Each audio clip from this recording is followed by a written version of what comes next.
Today it's time for another dashcam review.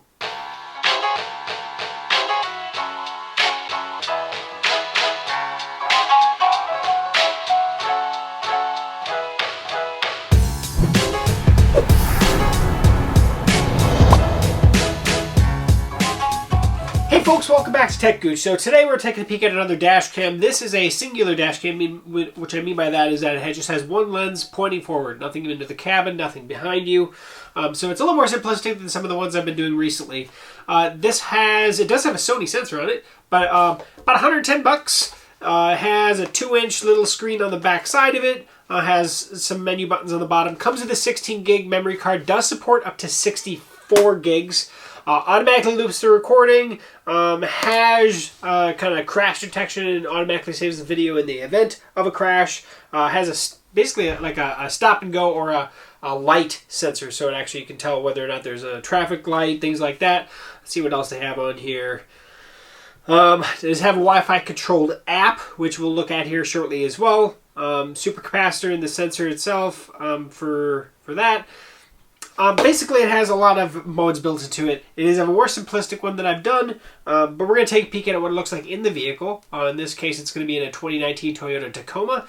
But that said, I'll just show you how I put it in there. Then we'll actually bring it in here, do the rest of the video in here, because it's going to be a lot more comfortable doing the video in here than in my vehicle. So I'm changing that up how I've done it in the past. So I'll show you how I've had it mounted for the last... Actually, I've had it for quite a little while, and then we'll go into it. So let's head upstairs. So this is what the Echo 530 looks like below. Try that again. So this is what the Orbit 530 looks like installed. I've installed it behind my mirror. So I can kind of see the screen, but it's definitely low, a little bit lower than the mirror itself. Suction cup, and then I have the power cable ran across down the A-pillar down here, and then it's actually plugged in right now. I don't know how well you can see that. Geez. It's just plugged into a USB adapter into my vehicle itself.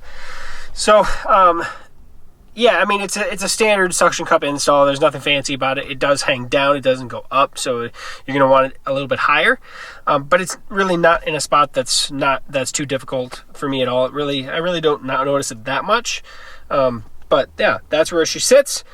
She works pretty good. We'll look at the footage here in a second, but for what it looks like in the cabin, not too crazy, and you can obviously hide it pretty decent depending on how you install it. Now, if you want, you can install it down further and see more of the screen. That's up to you. Now, before we go into the app itself, I did want to tell you, like I showed upstairs, but you can see the 4 buttons right here. This is the buttons that actually how you control it without going into the app. I hate these 4 buttons. And I'll be honest, a lot of times I'd go in my vehicle and start driving, and all of a sudden there'd be, would you like to erase or whatever up on the screen. It's kind of weird. I'm not a fan of the setup of the buttons. I like how small this dash cam is, but I don't like the 4-button menu system right here. Now that said, you can control a lot of stuff through the app, and we're going to go through that here in a second. I did want to point that out, and definitely when you just start it up, sometimes it would kind of be funky. Now there is a power button on the side, which I've actually never really used, because I just have it automatically come on with my vehicle. But if you had it on a continuous power source, you could use that, and a memory card here on the side. So but yeah, and then on the far side next to the power, there actually is a little reset button right there. So let's go into the app and take a peek at that. Okay, so to be honest, the first step would be connecting to the camera in your Wi-Fi settings, which I did before. Of course, it's saved into my system. The default password is just going to be 1234567 and then you connect to it. So I'm coming back over to the App Store. The Gecko DVR app, which is actually their newer app, is the app that you would use to connect to this guy. So we're going to go ahead and open the app. Let's see if it automatically connects. Probably not. Oh, nope, it did. All right, cool. So it obviously sees, here, I'll put my hand in front of it, a live photo where you can see there. You can see where you are. If we actually go to Files, which is the right button here, it's going to show the loop, which obviously it's been in my studio for a few minutes here. But now you can actually look through the loop footage that is on the memory card by date that you were driving. You can see any events, which it looks like there's something I don't know what happened, but oh, maybe I shut the tailgate. I don't know. Photo. That was just from before I actually hit the button to take a photo. I don't usually use it to take a photo, but in any of these cases, you can come down here and say, oh yeah, that one right there.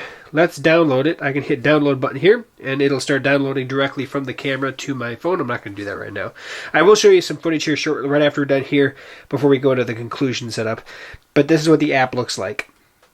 If we back out, we can take a photo, and then save it here or share it. We can take a 10-second video, and it's saving to my phone rather than to the device. And then we can actually go into the settings here.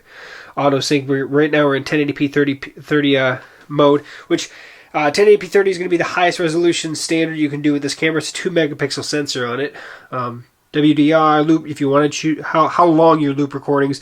I set mine to 5 minutes, so they're just longer loops. But you can set it down to 1 minute if you'd like. A volume, key tone. Oh, if it makes the tones.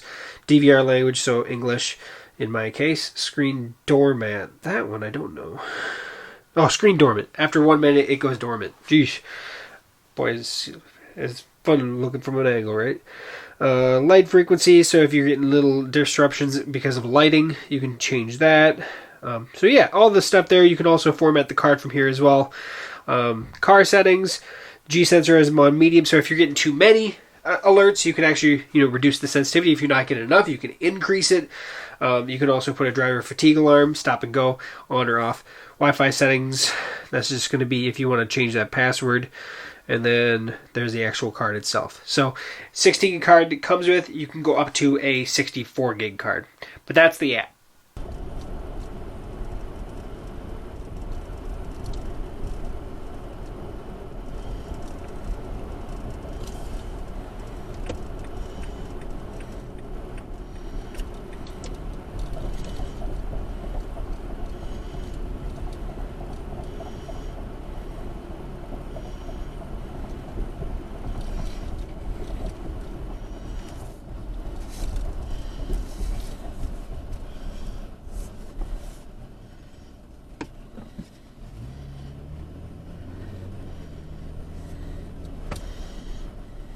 So my final thoughts on this, $109 is basically what you can find this for. What do I think of the camera? It's not a bad little camera. I love the size of it. I love how small it is. If in most vehicles, I think you could probably hide it kind of behind, most of it at least, the mount and everything, behind the mirror, and just have the screen pop out below it. The 4 buttons on the front, they work, but the menu system is not very intuitive. I have not come across a dash cam that has a very intuitive button system yet. I really haven't. The ones that there are very few that actually have a touch screen. They're great, but they usually get more expensive. But like any dash cam, if you have one that has an app associated with it, substantially easier to mess around with. But the biggest thing that I have with this one is, and I don't know if it's just mine or if it's just, I don't know. Every so often I start the vehicle up, start going, and I look over it, and it's got a big triangle on the screen saying, hey, whatever. And it's like, well, I never even touched you, so I don't know what's going on. Or, not joking, multiple times I'd go in and it would be like, would you like to format your memory card now? Why? I wanted to continue looping. Stop asking me this. Cancel. And it's done that multiple times. So it's kind of one of those nuances. It never did anything. But because it would come up on the screen, ask me if I'd like to do it. So I don't know what was going on with that specifically. Could be a fluke with mine. Could maybe, I haven't checked to see if there's a firmware update lately, so maybe they fix that in their firmware. But just, I did want to point it out because that's been the only thing that I've had that was bad on this camera. Otherwise, pretty solid camera. Video footage, decent. It's not 4K, it's not 2K, it's 1080p. So the only thing that I think that you can get by this is either increase the frame rate or increase the resolution so you can see the license plates better. But not a bad camera. So if you have any questions or comments, you can post those below. Share, like, subscribe if you have. If you haven't already, please do. Head over to techgooch.com. You can hold me directly there if you need to. Otherwise, thanks for sticking to the end, gear guys. And thanks for watching. And we'll catch you back here on TechGooch for a future video review. We'll see you soon.